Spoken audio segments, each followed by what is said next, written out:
संभाल रहे हैं जो इस वक्त देश के लिए सबसे अहम है। पेट्रोलियम और नेचुरल गैस तो है ही, हाउसिंग और अर्बन इंफ्रा, ये दोनों ऐसे मंत्रालय हैं जिस पर इस वक्त देश की इकोनॉमी के लिहाज से सबकी नज़र है। पुरी साहब, सबसे पहले तो आपका बहुत बहुत स्वागत है जी मीडिया में। इस वक्त देश की नहीं पूरी दुनिया की समस्या एक ही है, महंगा ऑयल। और शायद ये एक ऐसा कमोडिटी है जिसकी वजह से पूरी दुनिया के रिसेशन में जाने का खतरा हो रहा है। और हिंदुस्तान में भी हम पेट्रोल डीजल के महंगे दामों से जूझ रहे हैं। जाहिर सी बात है कि ये इन्फ्लेशन, ये महंगाई जो इम्पोर्टेड है, क्या कुछ प्रयास सरकार कर रही है जिससे कि हिंदुस्तान को सस्ता तेल मिल सके और यहाँ पर हमारे तेल के दाम उतने हमारी जेब पर भारी ना पड़े? धन्यवाद। इस समय जो विश्व भर के सामने जो चैलेंजेस हैं जी, उनमें से high oil price is one of the challenges. कि हमारी जो अंडरस्टैंडिंग है, मैं समझता हूं उसमें थोड़ी सी करेक्टिव्स लाने की जरूरत है। पिछले 2 साल महामारी के कारण ग्लोबली इकोनॉमिक एक्टिविटी पर रोक लगाई गई थी। मार्च 2022 जब भारत में ही लॉकडाउन नहीं था पर दुनिया भर में लॉकडाउन था, उस समय तेल का दाम जो था $19 और 56 सेंट था। क्योंकि there was no economic activity, इसलिए डिमांड नहीं थी और प्राइस वेंट डाउन। अभी कुछ दिन पहले द प्राइस ऑफ ऑयल चढ़ के कहीं $120 से भी ऊपर चढ़ गया था।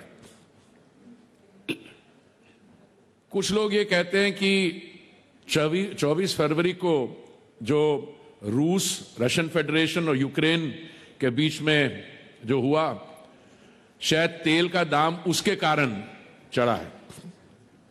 मैं आपके सामने 1-2 सबमिशन रखना चाहूंगा जिससे मैं समझता हूं हमारी जो अंडरस्टैंडिंग है ग्लोबल समस्याओं की, खास करके आपने इन्फ्लेशन की बात की, मुझे लग रहा है कि आप रिसेशन की भी बात करना चाह रहे थे और अभी तक अगर आपने आर वर्ड हमारी चर्चा में नहीं लाए तो अभी अगले 2-4 मिनट में आप ले आएंगे जी। इसमें भारत में क्या हो सकता है, हमने क्या किया है और दुनिया भर में क्या।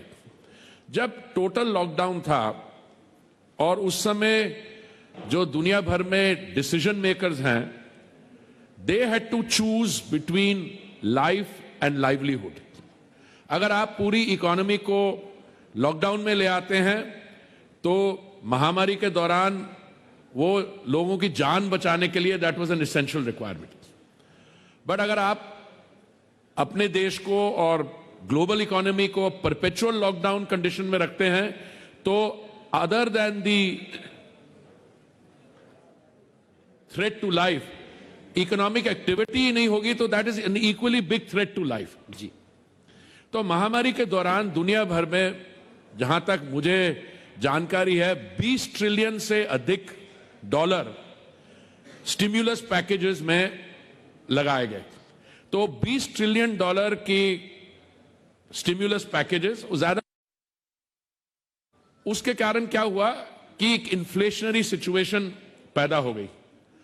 If there is more money supply chasing the same number of goods, obviously inflation होगी। तो तेल का दाम जो है उसको कौन डिटरमिन करता है? ऑयल प्रोड्यूसिंग कंट्रीज जो हैं, जिनको ओपेक प्लस कहा जाता है, वो ये तय करती हैं, वो निर्णय लेती हैं कि ग्लोबल मार्केट में कितना क्वांटिटी ऑफ ऑयल रिलीज किया जाए। अगर the release quantity is equal to the demand या उससे अधिक है तो प्राइस, नेचुरली प्राइस इक्विलिब्रियम होगा। पर हम देखे आ रहे हैं कि पिछले साल थर्ड क्वार्टर से लेके ओपेक प्लस ने यह फैसला किया कि the amount of oil they will release will be less than the demand, और उससे प्राइसेस चढ़ रही थी। उन्होंने क्यों यह निर्णय लिया, उसकी एक्सप्लेनेशन तो बड़ी क्लियर है। क्योंकि एक तरफ हम ऑयल, ट्रेडिशनल फॉसिल फ्यूल्स की बात कर रहे हैं, दूसरी तरफ दुनिया में ये क्लाइमेट चेंज, सस्टेनेबिलिटी और ग्रीन फ्यूल्स की बात हो रही है।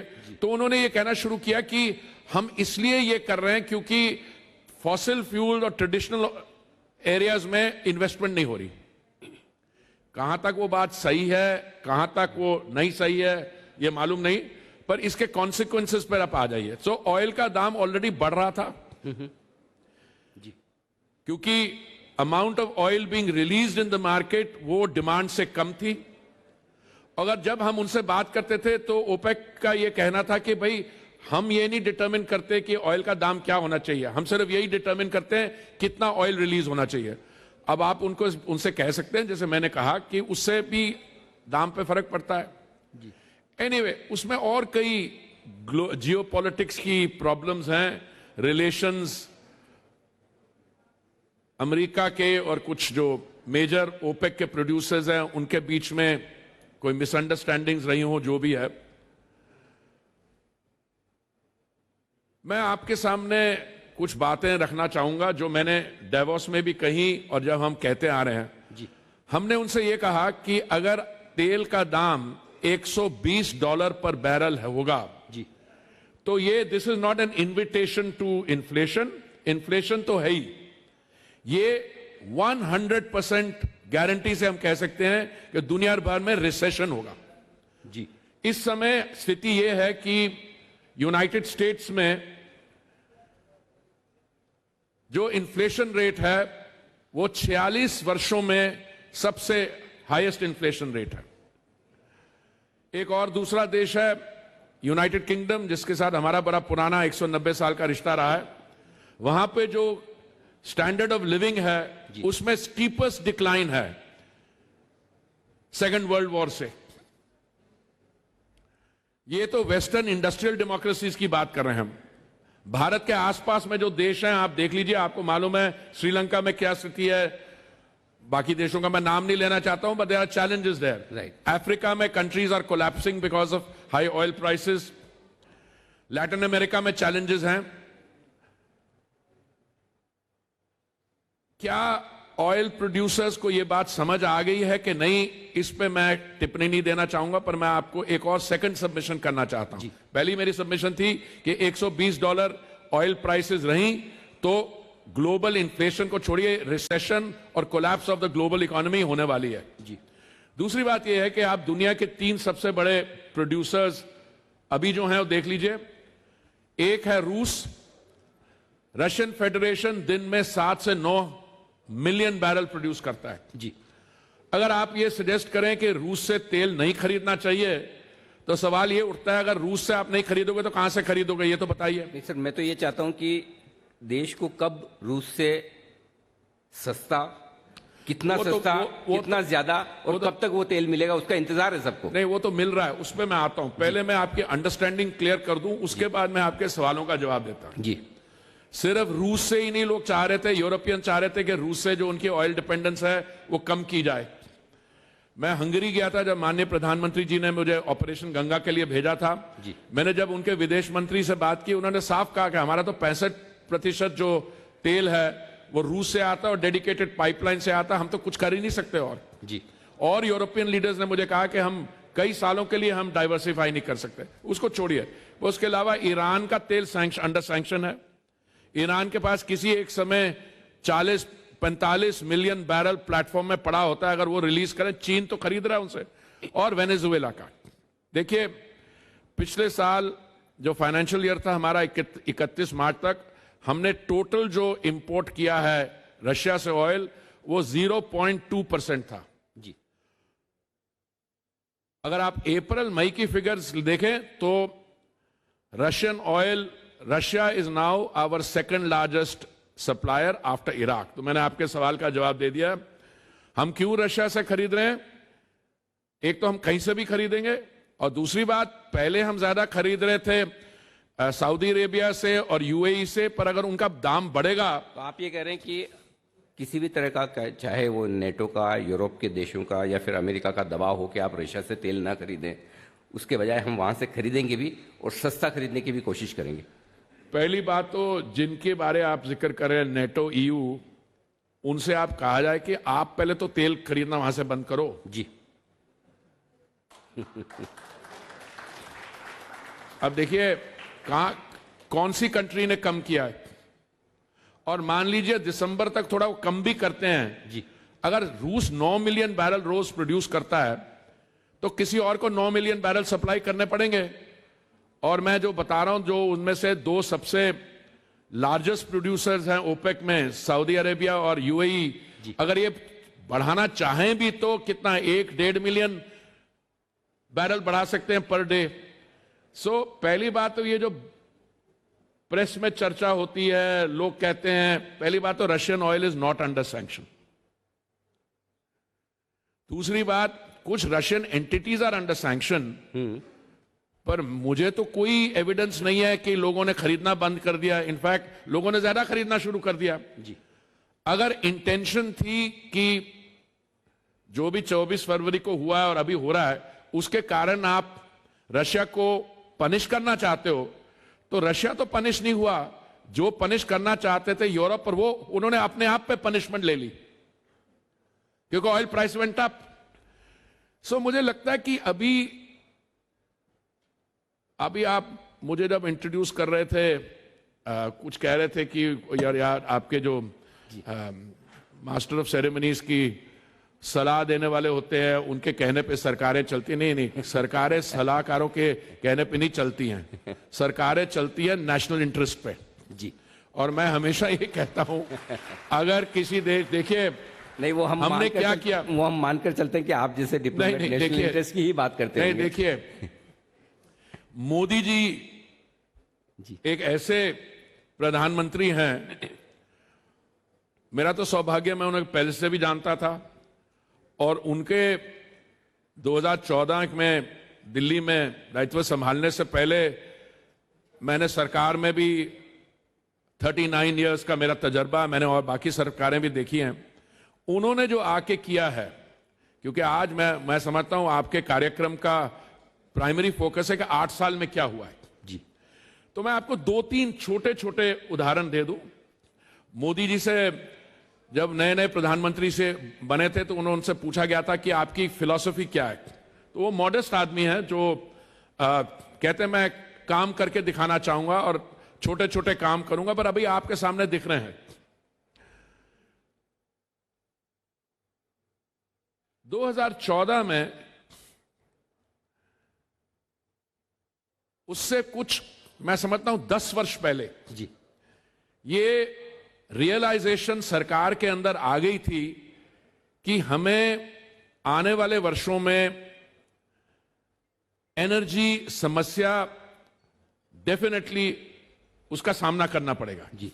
तो एक एरिया जो है जिसपे कुछ और देशों ने बहुत सफलता पाई है, बायोफ्यूल्स, एथेनॉल। जी। 2006 से लेकर 2008 तक, जनवरी 2006 से लेकर 2008 तक मैं ब्राजील में एम्बेसडर था, राजदूत था। जी। उस समय दिल्ली की सरकार की कोशिश थी कि हम 5 हमारे जो राज्य हैं, नहीं 5% ब्लेंडिंग हम करें 9 राज्यों में और यूनियन टेरिटरीज में मिलाकर। बड़ा मॉडेस्ट अटेम्प्ट था। जी। देश भर में नहीं, 9 स्टेट्स और यूनियन टेरिटरीज में मिला के, और सिर्फ 5% हम ब्लेंडिंग करें। काफी कोशिश की गई, but we were never able to produce the ethanol required 5% blending के लिए भी। और 2014 में जब मोदी जी ने रिस्पॉन्सिबिलिटी संभाली, एथेनॉल ब्लेंडिंग उस समय सिर्फ 1.4% थी। अभी पीछे 5 जून को जब हम वर्ल्ड एनवायरनमेंट डे मना रहे थे, तो माननीय प्रधानमंत्री जी ने अपने एड्रेस के दौरान कहा कि हमने 10% ब्लेंडिंग ऑलरेडी अचीव कर ली है। जी। कहां 1.4% थी और कभी कहां 10% है। और 20% का टारगेट है। जी देखिए, अगर हम पिछले साल के ऑयल प्राइस देखें तो 10% ब्लेंडिंग से हमें 42,000 करोड़ की बचत हुई है। लेकिन सर वो बचत कंज्यूमर्स को भी चाहिए। अभी भी लोगों को लगता है कि पेट्रोल और डीजल के दाम जो उन्हें चुकाने पड़ रहे हैं वो काफी महंगे हैं। आपने टैक्स घटाए हैं, उसमें आता हूं पहले आप समझ लीजिए जी, फिर आपको प्राइस पे समझने भी कोशिश होगी जी, उसका आसानी होगी। तो अगर इस साल के दाम आप देखें तो वो 10% ब्लेंडिंग के कारण 60-65 हजार करोड़ की बचत होती है। और हमारा टारगेट, जैसे आपने बताया अभी, हमारा टारगेट है 20% ब्लेंडिंग था 2030 तक जी। तो माननीय प्रधानमंत्री जी ने यह भी अनाउंस किया उसको हम 2024 और 25 तक हासिल कर लेंगे। और 1 अप्रैल 2023 तक हम पेट्रोल बंक में 20% ब्लेंडेड फ्यूल इंट्रोड्यूस करना शुरू कर देंगे। जी। अब मैं आता हूं पेट्रोल प्राइस पे। जी। एनर्जी सिक्योरिटी के लिए प्राइस इज इंपॉर्टेंट, अफोर्डेबिलिटी है प्राइस के साथ जुड़ी हुई, जी। प्रेडिक्टेबिलिटी इज इंपॉर्टेंट, कि ये ना हो कि आप प्राइस जितना मर्जी रखें पर अगर मिलेगा ही नहीं पेट्रोल तो प्राइस का तो कोई मतलब ही नहीं है।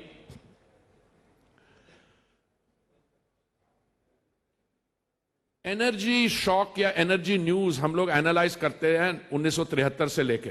उस समय मैं दिल्ली यूनिवर्सिटी में पढ़ाता था और मेरी 400 रुपए तनख्वाह थी और oil price was what 1 rupee a litre और समथिंग, 1 रुपीज 25 पैसे लीटर। सो हमने 7 साल का एनालाइज किया।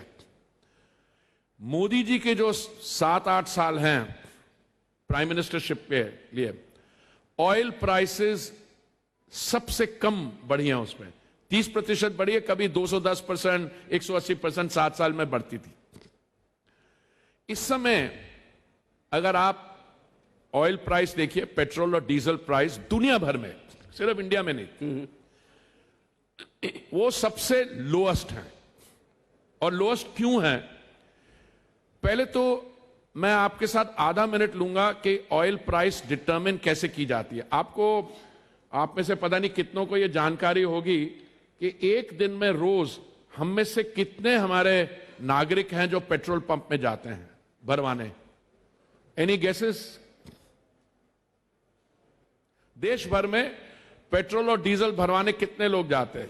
मैं आपको बताता हूं, 6 करोड़ लोग रोज जाते हैं अपने टैंक को भरवाने। सो पॉलिटिकल लोग हैं खास करके जो हमारे विरोध में हैं जी, और आप जैसे वरिष्ठ पत्रकार जब मेरे से बातचीत शुरू करते हैं तो ये कहते हैं पेट्रोल का दाम बहुत बढ़ रहा है। जैसे वो युवा नेता कहते थे महामारी के दौरान, मोदी जी हमारी वैक्सीन कहां है? मैं उस समय मजाक किया करता था, वो नहीं करूंगा आज, पर मैं आप बताता हूं। मैं पता है क्या कहता था? मैंने आपकी जहां सरकार है राजस्थान, वहां तो अपने कूड़े में फेंक दी वैक्सीन, और पंजाब में आप मुनाफाखोरी कर रहे हो, और महाराष्ट्र में पता नहीं इनकी सरकार कितनी देर रहेगी, पर वो दूसरी बात है।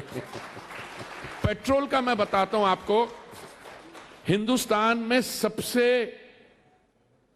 ज्यादा सेलिंग गाड़ी कौन सी है? मालूम है आप में किसमें? उसका क्या दाम है? मैं गाड़ी का नाम नहीं चाहता हूं, नहीं तो कोई कहेगा ये मंत्री बैठ के सिंघवी साहब के साथ बैठ के ये प्रमोशन कर रहे थे बैंक का। नाम नहीं बताता हूं, उसका दाम है 18 लाख रुपया। कन्वेंशनल विजडम हमें यह बताती है कि अगर दाम बढ़ रहा हो तो डिमांड कम होनी चाहिए। जी। रसाल, how much is our petrol consumption, diesel consumption month on month higher? 14-20% higher, 15%। मतलब जो मई की कंजम्पशन है वो अप्रैल के कंजम्पशन से 15% ज्यादा है। And like that oil price बड़ा होता है। ऑयल प्राइस कैलकुलेट कैसे किया जाता है वो मैं बताना बीच में रह गया मुझसे। आप इंटरनेशनली प्राइस देखिए जी। आप में से ये पूछे आप इंटरनेशनल प्राइस क्यों लेते हैं? ये जो हमारे पहले वाली सरकार थी कांग्रेस यूपीए में, इन्होंने 2010 में पेट्रोल का जो प्राइसिंग है उसको डीरेगुलेट कर दिया। डीरेगुलेट कर दिया मतलब जो मार्केट होगा वही होगा। आप एडमिनिस्ट्रेड प्राइसिंग नहीं कर रहे हैं, तो आपको ग्लोबल मार्केट प्राइस लेना होगा, उसके साथ आपको इंश्योरेंस और फ्रेट जोड़ना होगा, उसके बाद आपको रिफाइनर्स मार्जिन जोड़ना होगा, और उसमें एक्सचेंज रेट भी एक इंपॉर्टेंट फैक्टर है, क्योंकि हम 85% अपना तेल जो है इंपोर्ट करते हैं जी, और कोई 45-50% गैस। यहां पे पेट्रोल और डीजल के दाम क्यों कम है इस समय? अब कांग्रेस के वो जो युवा नेता हैं या वो जो प्रदर्शन करते हैं, क्योंकि वहां पे इन्फोर्समेंट डायरेक्टरेट के यहां कोई पूछताछ हो रही है, उन लोगों को छोड़िए, पर क्यों कम है? क्योंकि ये जो मैंने कॉस्ट स्ट्रक्चर बताया उसके ऊपर एक्साइज लगती है। एक्साइज कौन लगाता है? सरकार लगाती है, सेंट्रल गवर्नमेंट, और स्टेट्स वैट लगाती है, और वो एड वैलोरम एक परसेंटेज रेट होता है। तो मोदी जी की सरकार ने और मोदी जी ने, क्योंकि उनकी कमिटमेंट है कि हमारे नागरिक को पेट्रोल बंक पे रीजनेबल प्राइस पे मिले जी, उन्होंने क्या किया? उन्होंने 4 नवंबर को और 21 मई को 2 ओकेजन्स पर उन्होंने एक्साइज ड्यूटी कम कर दी, और उन्होंने, हमने यह भी प्रार्थना की बाकी लोगों से, बाकी जो स्टेट गवर्नमेंट्स हैं, कि आप भी अपना जो वैट लगाते हैं परसेंटेज का, उसको भी कम कर दीजिए। तो हमारी जो बीजेपी रूल स्टेट्स थी उन्होंने तो कम कर दिया, पर बाकी जो स्टेट्स हैं उन्होंने किया नहीं। इसलिए हमारी बड़ी इंटरेस्टिंग सिचुएशन है कि आप अगर उत्तर प्रदेश में हो तो आपको पेट्रोल इस दाम पे मिलेगा, अगर आप महाराष्ट्र में हो तो ज्यादा महंगा मिलेगा। तो इसलिए मैं समझता हूं कि जब पेट्रोल के दाम की बात होती है, सबसे पहले ये इशू जो है स्टेट गवर्नमेंट की रेवेन्यू का, इसको एड्रेस करना चाहिए। आपका एक और मंत्रालय है हाउसिंग और अर्बन इंफ्रा, उस पर मैं आपसे बात करना चाहता हूं। आप छोड़ गए इस विषय को। सर, समय की, अच्छा, मैं 1 मिनट, आखिरी 4 मिनट ही बचे हैं। अच्छा नहीं, मैं 1 मिनट बता दूं जी। देखिए, इन लोगों की प्रायोरिटीज मैं बता दूं आपको। ये पेट्रोल और डीजल पे वैट करने को तैयार नहीं थे, पर जो इंपोर्टेड फॉरेन लिकर है उसका इन्होंने ड्यूटी रेट 300% से 150% कर दिया। ये मैं उनकी बात कर रहा हूं जो महाराष्ट्र में जिनकी सरकार गिरने वाली है, उनकी बात कर रहा हूं। अच्छा, वैसे तो रेरा आने के बाद में काफी कुछ जो घर खरीदार हैं उनके इंटरेस्ट प्रोटेक्ट हो रहे हैं, लेकिन अभी भी काफी ऐसे कंज्यूमर्स हैं जिन्हें समय से घर नहीं मिलते हैं, बिल्डर्स की मनमानी चलती है। आपका मंत्रालय उनके लिए क्या काम करने जा रहे हैं? देखिए, पहले बात आपने रेरा की बात उठाई थी जी। पहले बात तो मैं समझता हूं कि ये बहुत हैरानगी की बात है कि हमारे आजादी के 70 साल बाद भी रियल एस्टेट सेक्टर, जो लार्जेस्ट कंट्रीब्यूटर है एम्प्लॉयमेंट के लिए, जीडीपी के लिए, उसमें रेगुलेटर ही नहीं था। राइट। रेगुलेटर क्यों नहीं था? आपने कभी सोचा है? क्योंकि जो लोग सत्ता में थे वो चाहते ही नहीं थे कि रेगुलेटर हो, क्योंकि उन लोगों के साथ मिले हुए थे। तो बिल्डर क्या करता था? आप में से अगर कोई बिल्डर हो तो मैं माफी चाहता हूं, पर मैं किसी एक व्यक्ति के बारे नहीं बोल रहा हूं, मैं क्लास के बारे बोल रहा हूं। वो क्या कहते थे? लोगों से पैसे ले लेते थे कि हम एक प्रोजेक्ट बनाना चाह रहे हैं। भारत एक ही देश है जहां पे लोग अपने पैसे को, वो टर्म्स ऑफ एग्रीमेंट जो है, कॉन्ट्रैक्ट पढ़े बगैर लोगों को दे देते हैं, और फाइन प्रिंट पढ़िए, उसमें उसकी कोई ऑब्लिगेशन ही नहीं थी। वो आपसे पैसे लेके, पैसे कलेक्ट करके उसी को वो लैंड बैंक में डाल देगा, कहीं और डाल देगा, सोने के व्यापार में डाल देगा। तो रेरा ने क्या किया? रेरा को बहुत लोगों ने रोकने की कोशिश की, अंदर से भी सैबोटाज हुआ, हमारे समय भी लोगों ने। और ये नहीं कहते कि रेरा अच्छी चीज नहीं है, वो पता क्या कहते हैं? It is too little too late. ये तो चलेगा नहीं, मतलब ये चलता रहे। तो सारे जो रेरा के चैलेंजेस हैं वो माननीय सुप्रीम कोर्ट ने बॉम्बे हाई कोर्ट को भेज दिया। मेरे मंत्रिमंडल में शामिल होने के बाद this challenges were thrown out. अब रेरा आ गया है, कोई भी बिल्डर कोई प्रोजेक्ट शुरू करता है तो उसमें से जो भी पैसे इकट्ठे करता है उसमें 70% को एस्क्रो अकाउंट में डालना होगा, जो उस प्रोजेक्ट के लिए यूज हो सकते हैं। तो कई प्रॉब्लम शुरू होगी, कुछ रहती हैं जी। क्यों रहती हैं बताता हूं। खास करके दिल्ली के आसपास नेशनल कैपिटल रीजन में कुछ इसलिए रिमेनिंग प्रोजेक्ट्स हैं क्योंकि कुछ प्रोजेक्ट्स इंसॉल्वेंसी में चले गए हैं, एनसीएलटी में चले गए हैं। जी। पर मैं आपको ये बताते हैं, मुझे बड़ी खुशी है कि ओवरऑल इन्वेंटरीज बहुत कम हो गई हैं, प्रॉब्लम्स रिजॉल्व हो रही हैं, और जो नई भी हैं वो they are at an advance stage of, कुछ बड़े बड़े प्रोजेक्ट्स हैं, नाम है उसकी, they are under a different track. बिल्कुल सर, समय की कमी है, नहीं तो मैं आपसे घंटों और कुछ बहुत सारे मुद्दों पर बातचीत कर सकता हूं, क्योंकि दोनों मंत्रालय आपके पास हैं, उनमें ढेर सारा काम है। आज इस वक्त आपसे विदा लूंगा। बहुत बहुत धन्यवाद सर, समय देने के लिए, जी मीडिया से बातचीत करने के लिए। Thank you so much sir.